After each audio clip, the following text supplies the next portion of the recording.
नमस्कार, कसे आहात सर्व? हॅलो, माझ्या किचनमध्ये तुमचं स्वागत आहे. आज मी काही पूर्वतयारी न करता बनवला आहे 20 मिनिटात, अगदी 20 मिनिटातच केलेला स्वयंपाक.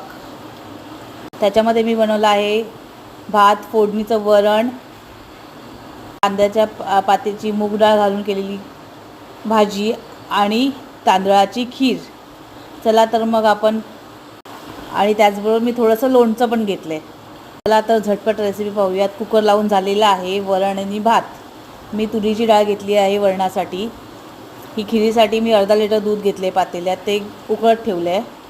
त्याचबरोबर आपण एका मिक्सरमध्ये लगेचच धुवून घेतलेले तांदूळ आहेत अर्धी वाटी. त्याच्यामध्ये 7-8 काजू, 7-8 बदाम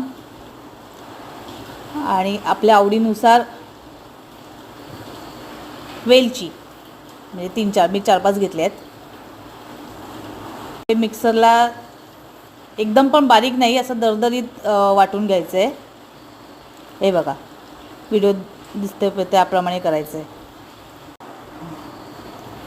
आपलं दूध उकळलेलं आहे. आता त्यामध्ये आपण हे आपलं वाटलेलं मिक्सर त्यात टाकणार आहोत. आणि खीर ही सतत ढवळत राहायची आहे. त्याचबरोबर मी एका साईडला माझी भाजी पण चिरून घेतली आहे. हे बघा, आपण आता फोडणीच्या वरणाची तयारी करूया. मिक्सरमध्ये घेतलं आहे ओलं खोबरं, आलं, लसूण, आवडीनुसार मिरच्या, जेवढी तिखट लागेल, थोडंसं जिरं. आता वरणाला फोडणी देऊन घेऊयात. फोडणीसाठी तेल, मोहरी, जिरं, हिंग छान तडतडू द्यायचं आहे. त्यानंतरला कढीपत्ता टाकून आपलं वाटण सारण टाकून द्यायचं. त्याचं खिरीमधले तांदूळ शिजले आहेत. आता आपण त्यात साखर आपल्या आवडीनुसार घालून घेऊ. वाटण पण छान परतून झाले. त्यात आपण डाळ घालून घेतलेली आहे.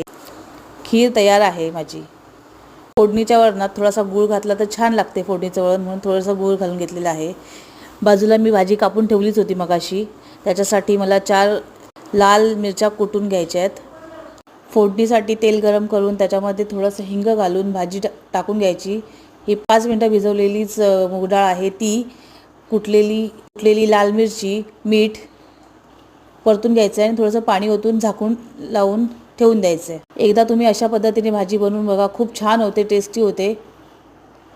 भाजी शिजलेली आहे आपली. ह्या भाजीत आणि काहीही टाकायचं नाही आहे.